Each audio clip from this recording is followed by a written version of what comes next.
ভোরবেলা পিঠিটা ঘুরবে, ঘুরবে তো। শ্বশুর বাড়ি কি করবি? গাইস, তোমরা এখানে শুনতেই পেলে কিভাবে আমাকে অপমান করলো ভাই। মানে শেষ আমাকে আবারও শুনতে হলো যে শ্বশুর বাড়ি গিয়ে কী করবি। হ্যালো এভরিওয়ান, আসসালামু আলাইকুম। তো সবাই কেমন আছো? আশা করি সবাই অনেক ভালো আছে। আবারও চলে এলাম নতুন একটা ভ্লগ ভিডিও নিয়ে। এই ভিডিওটা হচ্ছে 28 তারিখের করা, আর আমি আপলোড করছি 30 তারিখে। তো আজকে আমাদের বাড়িতে একটু আয়োজন চলছে, পিঠে তারপরে ভাত এইসবে। তো আমার দাদু মারা গেছে 4 থেকে 5 মাস হতে যাচ্ছে। তো আমার দাদুরই আজকে নফল হবে। তো এই নফলটা অনেকেই করে, অনেকেই করে না। অবশ্য আমরা করি না, কিন্তু এবার আমরা করছি। তো 9টা থেকে কিন্তু সব কিছু শুরু হয়ে গেছে। এইদিকে আটা গোলা হচ্ছে, আর এইদিকে আমার মা আলু কাটছে, আর আমি এইদিকে মাংসটা কেটে নিচ্ছি। যে আটাটা গোলা হচ্ছিল সেই আটাটা এখন খুমির করা হচ্ছে। খুমির করার পর এটা তখন আবার ময়ন দেওয়া হবে, তারপরে বেলা হবে। আর এইদিকে আমার মায়ের আলু কাটা হয়ে গেছে, মা অন্য কাজ করছে। আর এইদিকে আমার বড় বোনকে আলু কাটতে দিয়েছে। আর এইদিকে আমি ভিডিও করতে ব্যস্ত। আমি যে শুধু ভিডিওই করছিলাম, কোনো কাজ করিনি এমনটা কিন্তু নয়। এইদিকে দেখো আমি আদা রসুনটা কিন্তু আমি বেটেছি, তারপরে এখন আমি পেঁয়াজ কাটতে বসেছি, এবং সাথে সাথে আমি কিন্তু অনেক আলু কেটে দিয়েছি। আর এখানে প্রায় 3 থেকে 3.5 কেজি আলু কাটা হয়েছে। অর্ধেকটা ওখানে কাটা হয়েছে, আর অর্ধেকটা আমার বড় বোনটা এখানে কাটছে।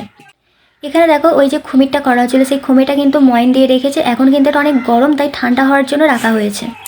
এখানে এখন সবাই মিলে আমরা পিঠে বেলতে বসেছি। আর আমি পিঠে বেলতে না পারার কারণে আমাকে ওই অপমানটা করা হয় শ্বশুরবাড়ি নিয়ে, যে শ্বশুরবাড়ি গিয়ে কী করবি। কিন্তু তারা তো আর জানে না যে আলিয়া বিয়ের ধারে কাছেও ঘেঁষতে চায় না। এখন এই যে চালের আটার পিঠে যেটা আমরা বেলছি, এই পিঠেটা কিন্তু আমি বেলতে পারি। সবে বরাতের সময় আমি কিন্তু পিঠে বেলি, মাও বেলে, কিন্তু আমিও বেলি। তখন কিন্তু আমার পিঠেটা বেলা হয়। আর যখন মানুষজন সাথে থাকে তখন পিঠে বেলা কেন আমার কোনো কাজ যেন হতে চায় না, কেন জানি হয় না মানুষজন সামনে থাকলে।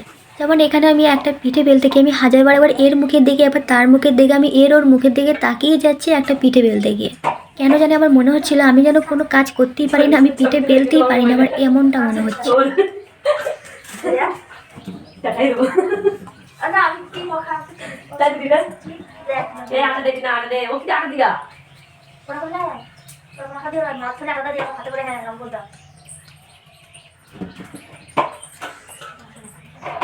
হায় রে কপাল, ওরা আমাকে শেখাচ্ছে এভাবে আটা দিয়ে এভাবে বেল, কিন্তু আমি বেলতে পারি।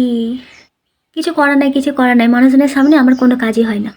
আর বড়দের কাছে শিক্ষা নেওয়া ভালো, বড়রা শেখাচ্ছে, আমি শিখছি। দিয়ে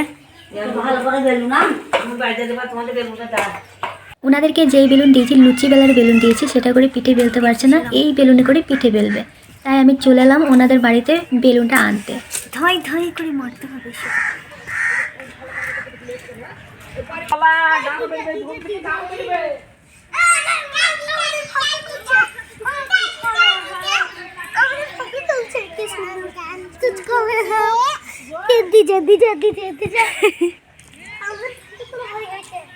দেখেছো ওনারা কত সুন্দর করে পিঠে বেলছে। ওনাদের পিঠে বেলা আর আমাদের পিঠে বেলা অনেক তফাৎ।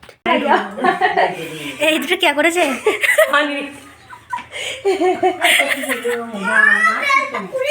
হাসছে, হাতটাই ঘুরছে না আমাদের, উপরের হাতটা ওইরকম রাখে, তাই তো।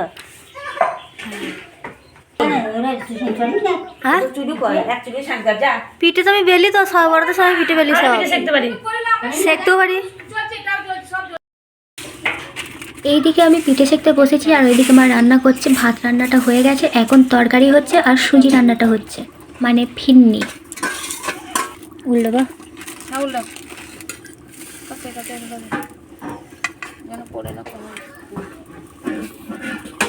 তো আমাদের ফাইনালি সব কাজ কমপ্লিট, রান্না বাড়া সবই হয়ে গেছে, পিঠে করা সবই হয়ে গেছে। এখন শুধু যেই জায়গাটায় বসে আমরা পিঠেগুলো করছিলাম, সেই জায়গাটা এখন একটু ভালো করে পুছে নিচ্ছে, কারণ একটু পরে যেহেতু সবাই খাবার নিতে চলে আসবে। আর এইদিকে আমার বড় বোন কিন্তু বলতে চলে গেছে খাবার আনতে আসার জন্য। তো এখানে দেখো, এই যে এটা ভাত, এটাই পিঠে আছে, এটা তরকারি আছে, আর এটা সুজি রান্না আছে। তো সব কিছুই রেডি, আর বাড়িতে সব বলে আসা হয়েছে। তো এখন সব আসবে, তারপরে এগুলো দেওয়া হবে।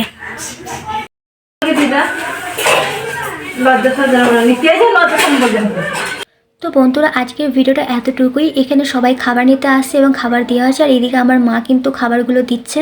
আর এরপরে আমরাও গোসল সেরে খাওয়া দাওয়াটা সেরে নিই। তো বন্ধুরা তোমাদের সাথে দেখা হচ্ছে আবারও নতুন কোনো একটা ব্লগ ভিডিওতে।